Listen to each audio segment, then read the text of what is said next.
Muammar Gaddafi. Sus vínculos con Latinoamérica están impulsados por la necesidad de hacer un contrapoder a Estados Unidos. Para lograrlo, usó la riqueza petrolera de su país y financió grupos terroristas y guerrillas, movilizó armas, entrenó guerrilleros, espías y armamentistas. Su enlace con la región, hoy es presidente de nuestro país, Daniel Ortega. Hace unos años, Daniel Ortega dijo en una entrevista de televisión de que el coronel Gaddafi, en ese entonces jefe de Estado de Libia, le pasaba una cantidad importante de dinero para el sostenimiento de su familia y para el Frente Sandinista. Muammar Gaddafi llegó al poder en Libia tras perpetrar un golpe de Estado en 1969. Se declaró un ferviente marxista anticapitalista y, guiado por el rencor de ver a Israel en un territorio que él consideró no le pertenecía, decidió emprender una feroz campaña contra Estados Unidos por apoyar a ese país. Ordenó atentados en Israel, pero luego decidió extender su alcance de terror a Europa y Estados Unidos. Más tarde, llegaría hasta los países pobres de nuestro continente en un intento más por incomodar a los norteamericanos. Financió o creó grupos terroristas que se apegaran a su ideología. Fue así que llegó a él el naciente Frente Sandinista a finales de los años 70. La ayuda a Libia era bastante cuantiosa. Estoy hablando de centenares de millones de dólares. Eric Flacol, BBC Mundo 2011. Eric Flacol Alegría era intérprete y encargado de seguridad de Tomás Borge. Este aseguró en una entrevista a la BBC que Gaddafi apoyó a este grupo armado que trataba en esos años de derrocar a Anastasio Somoza Debayle, quien para entonces gozaba del respaldo estadounidense. Gaddafi hizo construir un campamento de entrenamiento en el desierto libio. Ahí llegaron a formarse muchos guerrilleros sandinistas, pero también de otros grupos insurgentes de Latinoamérica que estaban vinculados entonces al comunismo. Libia le ha proporcionado armas, entrenamiento y financiamiento a movimientos revolucionarios en Colombia, Chile, Ecuador y posiblemente Perú. Informe desclasificado de la CIA 1986. Tras su derrota en 1990, Ortega encuentra en Gaddafi más que un aliado, un benefactor.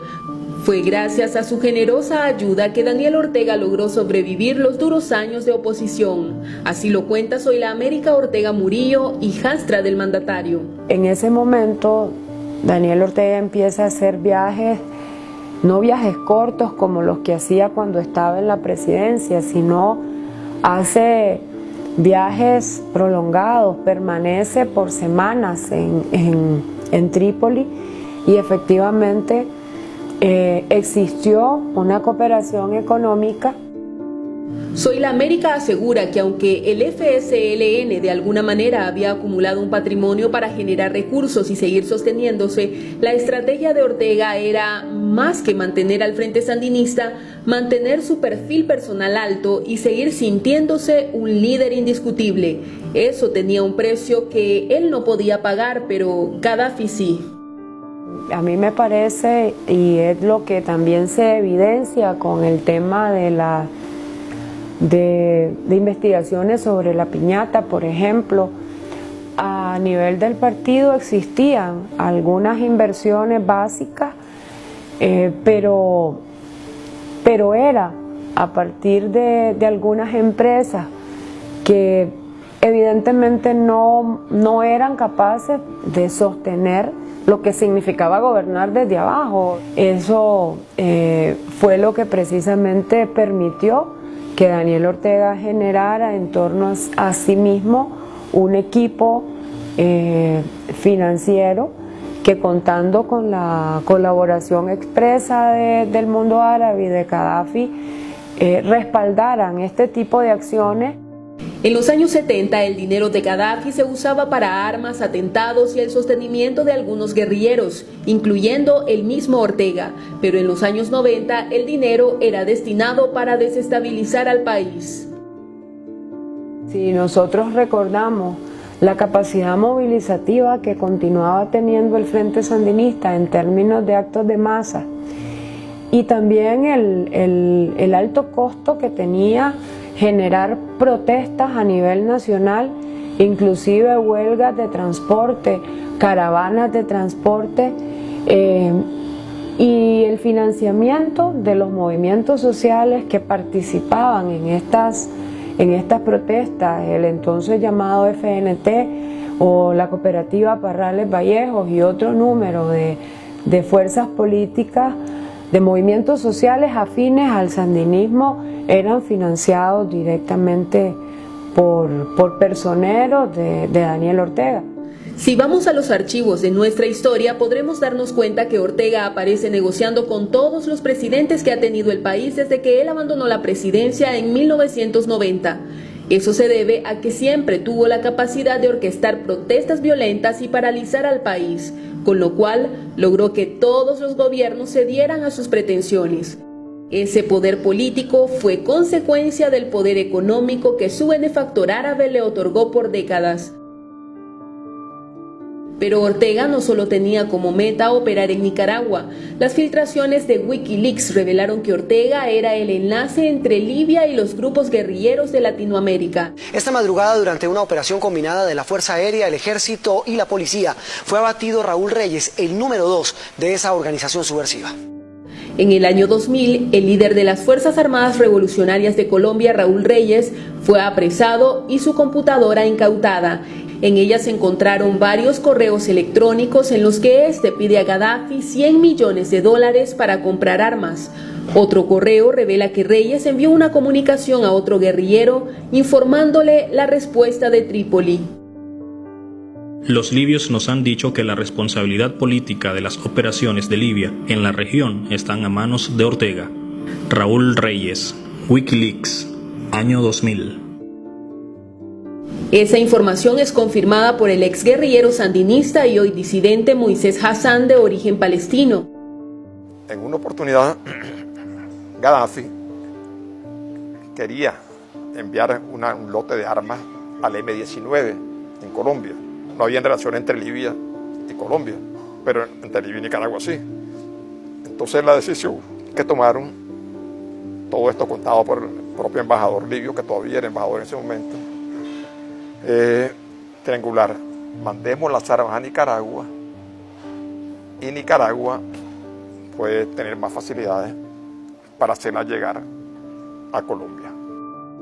Pero según Hassan, Ortega no era tan transparente con su creador y benefactor. Terminó traicionando su confianza. Lo que ocurre después es que un funcionario de Gaddafi, que había tomado parte pues, en esa maniobra, en esa entrega, fue a parar a Colombia o en algún lugar. La cosa es que se reunió con dirigentes del M-19 y entonces les preguntó ¿qué les pareció el lote de armas que le mandamos a través de Ortega? Y lo quedan viendo, ¿cuál lote de armas? Y entonces el tipo se da cuenta de que estos hijos de madre se habían robado, ellos que estaban en ese momento en el poder, se habían robado las armas que Gaddafi le estaba mandando a los compañeros revolucionarios del M-19. Hassan no sabe muy bien si fue solo por ese incidente o por una acumulación de otros más, pero Gaddafi terminó retirando su ayuda a Daniel Ortega a mediados de los años 90. Ortega había llegado a llorar sobre los hombros de Muammar Gaddafi y a extender sus manos para recibir contribuciones, pero salió sin un centavo. Jean Kretz, embajador de Estados Unidos en Libia, Wikileaks, año 2009.